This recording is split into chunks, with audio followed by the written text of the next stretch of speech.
one of the skill sets you need is how to be a better leader. And if you can't be that, then what I would suggest is hire someone to do that, because that's really important for your team.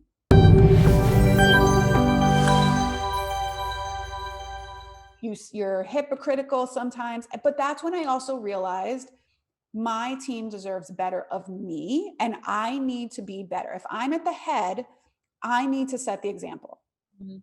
Yeah. And that was a really eye-opening experience for me, and learning how to be a better leader. And for all of you CEOs out there or business owners, there's a big jump from owning a business to being like the visionary CEO of a business. There's a huge leap. And one of the skill sets you need is how to be a better leader. And if you can't be that, then what I would suggest is hire someone to do that, because that's really important for your team.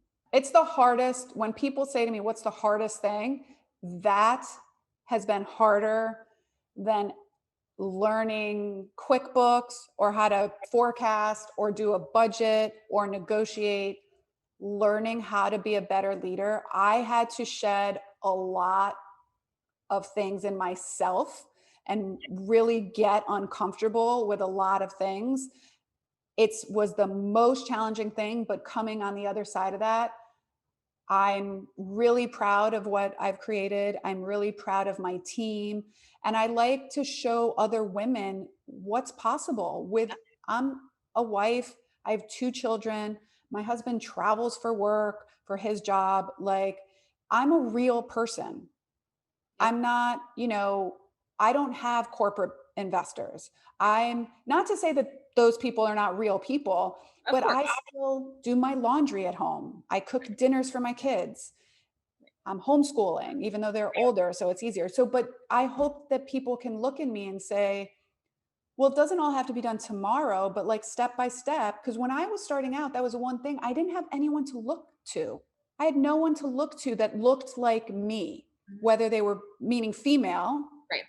or with children, or not with an MBA.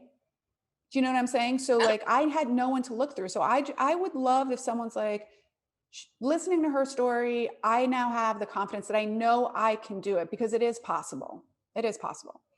There are a few blessings in my industry. One of the blessings of COVID was we were forced to all basically not be together. Mhm. Right. So I couldn't micromanage people anymore. And I stopped going in and I started holding people accountable. And I started realizing everyone's fine. Everyone's fine. Yeah. They're doing it on their own. They don't need me over their shoulder. The other thing was holding people accountable. Yeah. So if my front desk person, made a mistake and scheduled something wrong, it's not being like, no, that was a wrong decision, right? Saying, so what do you think was a better decision for next time? Or what do you think about this decision? Like, how can we, if they're like, what do you now? So the other thing is, I've given my front desk, I'm like, you have up to like $200 to make decisions by yourself. If you want to refund or early cancel someone, do not come to me for anything less than, anything less than $200. You Yeah. have that decision, Yeah. right? My director of operations, my chief operating officer, I'm like, do not come to me for anything less than like $1,000. Right.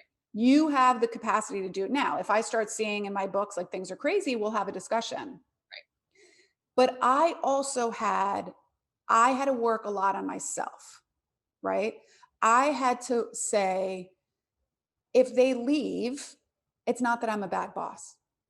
They're moving on with their life. Yep. Right? If they're choosing to go somewhere else, it's not that I'm a bad person. They don't like, it has nothing to do with me. If a customer says something mean, it has nothing to do with me. Right? If this initiative fails, I'm not a failure. The initiative failed.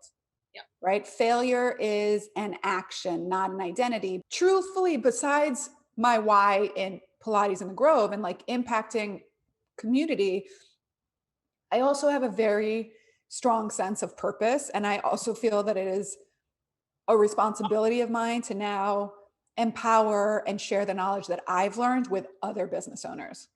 Because the more of us that are out there, the more of us will be able to impact communities, right? We'll be able to impact our children and our families, et cetera, et cetera. So if someone just came away with one tidbit that's going to help their business, it's all worth it.